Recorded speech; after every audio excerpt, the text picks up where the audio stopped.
신라불교를 반석 위에 올려놓은 세 사람의 개척자. 저는 첫 번째 인물로 법흥왕을 꼽았고, 오늘 말씀드릴 두 번째 인물은 바로 이차돈입니다. 참 위대한 인물이죠. 우리 1700년 불교 역사를 통해서 한국의 경우에 부처님의 가르침을 펴기 위해서 목숨을 잃은 분은 이차돈 성사 밖에는 없습니다. 참 어떤 의미로 보면은 진리를 탐구하고 그 진리의 구현을 위해서 목숨을 던진 위대한 인물인데, 삼국사기에 보면 이차돈이라고 하는 인물은 혹은 거차돈이라고도 했고, 나이는 22살 아니면 26살, 뭐 어떤 것이 맞는지는 모르겠습니다만은 아주 연부역강한 나이라고 하는 걸 알 수 있겠고, 이분이 이제 법흥왕이 불교를 펼 뜻을 갖고 있는 것을 알아채고, 또 많은 신하들의 반대 때문에 법흥왕이 고민하는 모습들을 보면서 날 은밀하게 말씀드렸습니다. 대왕이시여, 무릇 올바른 진리를 펴게 되기 위해서는 범상치 않은 일이 있어야 됩니다. 지금과 같은 이런 논리적인 배경을 가지고는 대왕의 뜻을 펼 수 없습니다. 어떻게 하면 좋겠는가? 제가 불교를 펴자고 이야기를 하고 임금의 명을 어긴 것으로 해서 순교하겠습니다. 제가 목숨을 던지면 아마 많은 사람들이 불교를 믿게 될 겁니다. 법흥왕이 깜짝 놀라서 다시 되물었어요. 아니, 당신을 죽인다고 해서 어떻게 그 교만한 자들이 뜻을 꺾을 것인가? 그렇지 않습니다.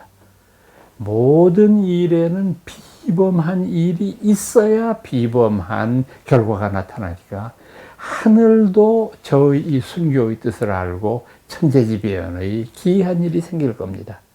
다시 법흥왕이 말하죠. 만약 그런 일이 하나 있다고 할지라도 내가 불교를 펴려고 하는 뜻은 만민을 위하고 국가를 번성하게 하기 위한 목적인데, 총애하는 신하, 올바른 일을 하려고 하는 사람을 죽이고 내가 불교를 편들 그게 무슨 의미가 있겠는가? 이렇게 두 분이 결론을 냈지 못하고 헤어졌는데, 도저히 법흥왕이 말을 듣지 않으니까 이차돈이 어느 날 자신이 죽을 빌미를 잡습니다. 즉 왕명을 도용해서 바로 반월성으로 가는 길목에다가 절을 짓기 시작했어요. 그러니까 이차돈이라고 하는 분은 거의 대통령 요즘식으로 말하면 사서실장과 같은 역할을 하고 있는 분이었기 때문에 그게 가능했죠. 그러니까 신하들이 대궐에 들어오다가 보니까 뭐 공사를 해요. 이거 뭐 하는 거냐? 절을 짓습니다. 절? 누가 명령했는데? 저는 왕명을 받고 하는데요. 그래서 신하들이 법흥왕한테 항의를 했습니다. 아니, 이럴 수가 있습니까? 그제까지 우리가 불교 받아들이는 일을 서로 다 자제하기로 했는데, 임금님이 그렇게 마음대로 절을 지으시면 어떻게 합니까? 법흥왕이 아차했습니다. 내막을 알아보니까 이차돈이 왕의 명령을 위조한 것입니다. 요즘식으로 얘기하면은 공문서 위조, 미통 행사 이렇게 되겠죠. 더더군다나 왕의 사인을 훔친 거니까 이거는 옛날에는 어쩔 도리가 없죠. 죽임을 당할 수밖에. 그래서 이분을 형장으로 끌고 갔습니다. 그때 법흥왕이 죽으면서 한 말이 참 인상적입니다. 나는 오늘 죽습니다. 그러나 내 한 몸 죽어서 임금의 큰 뜻이 펼쳐지고, 그뿐 아니라 온 나라의 부처님의 법음이 펼쳐질 수 있다고 한다면, 죽는 그날이 나는 바로 살아나는 그날입니다. 참 좋은 말이에요. 어떻게 이런 분을 젊은 분이 할 수 있을런지 모르겠습니다만은, 그렇게 해서 이분을 목을 친, 즉 다 알려진 여러분들 전설 쪽에서 목에서 흰피가 솟았다. 이것도 많은 사람들이 그냥 코웃음을 치면서 목을 쳤는데 붉은 피가 솟지 어떻게 흰피가 솟냐, 이제 이런 얘기들 많이 하는데, 그건 여러분들 그렇게 생각하시면 안 됩니다. 그거는 무슨 뜻이냐면 기적이 일어났다는 뜻이죠. 기적이. 어떤 기적이 일어났느냐? 그 당시 이차돈 순교의 장면을 어떻게 묘사하느냐 하면은, 맑은 하늘에 천둥 번개가 치면서 산짐승, 날짐승들이 슬피 울며 날아오고, 이 모습을 본 모든 신하들이 겁에 떨어서 임금 앞에 맹세를 한다. 이제는 다시는 불교를 비방하거나 이렇지 않겠습니다. 그러면 이 역사적인 이적이 뭘 의미하느냐? 자, 여러분들 한번 생각해 보세요. 모든 사람들은, 태어난 사람들은 죽음을 싫어합니다. 죽음을 두려워하고요. 그런데 그 당시 신라 사회에서도 죽음이라는 건 우리 때와 다를 바가 없어요. 첫째, 그때 전쟁 시대였으니까 젊은 사람들이 전쟁터에 나가서 죽는 경우가 있어요. 또 간혹 가다가 젊은 남녀가 연애하다가 사랑을 이루지 못해서 죽는 경우도 있어요. 또 마지막으로는 늙어서 죽는 경우가 있어요. 근데 지금 이 2차돈의 죽음은 여기 어디에도 해당이 안 되잖아요. 그런데 다 모든 사람들이 두려워하는 그 죽음을, 이 사람은 미소를 머금고 죽음을 맞이하잖아요. 그때 많은 사람들의 마음속에는 무슨 생각이 있었느냐? 우리는 불교가 뭔지를 모른다. 그런데 2차돈이 저렇게 편안하게 죽을 수 있는 거 보면 불교는 위대한 종교다. 이런 생각을 가지니까 모든 반대하던 사람들의 마음이 불교를 믿는 쪽으로 변하니까 이런 기적이 어디 있습니까? 그 기적을 표현하는 게 목을 친, 즉 흰피가 솟았다. 이렇게 말하는 거지. 그때 뭐 흰피가 나왔냐, 검은피가 나왔냐.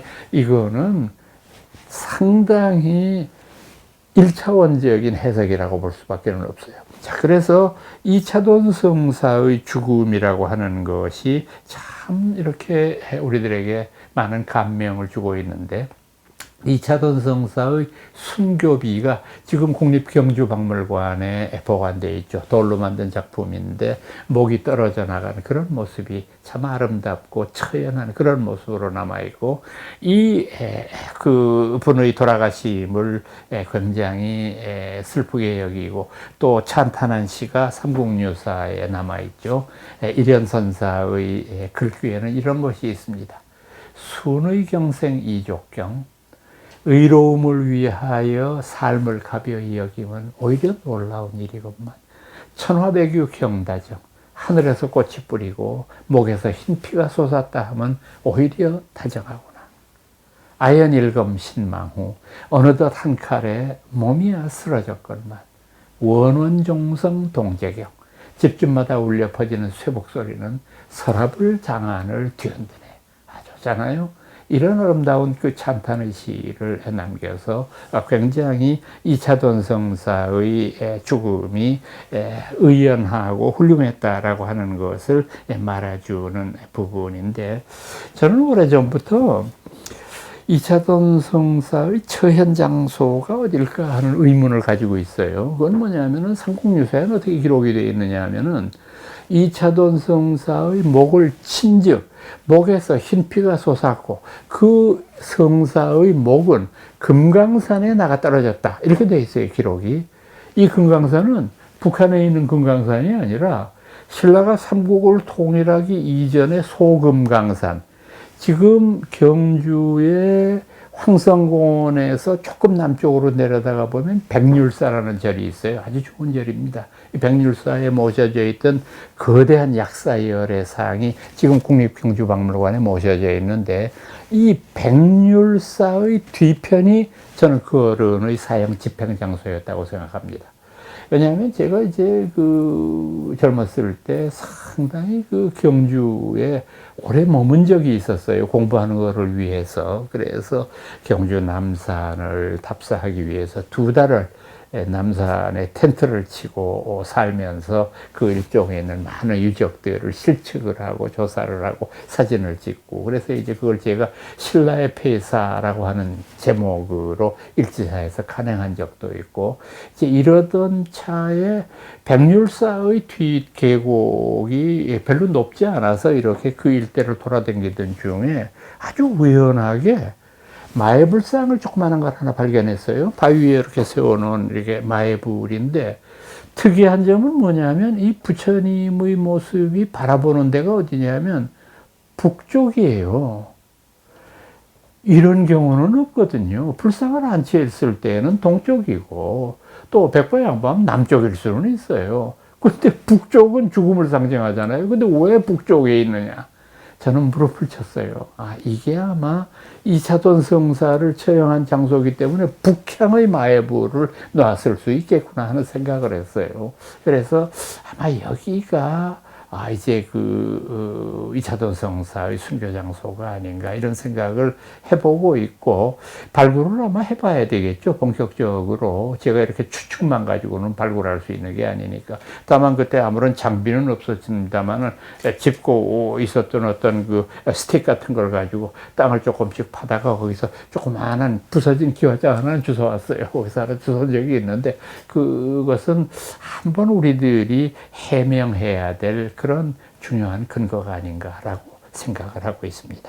오늘은 여러분들께 이차돈 성사의 순교라고 하는 주제로 말씀드렸습니다. 전 다음 시간에 다시 오겠습니다. 여러분 안녕히 계십시오.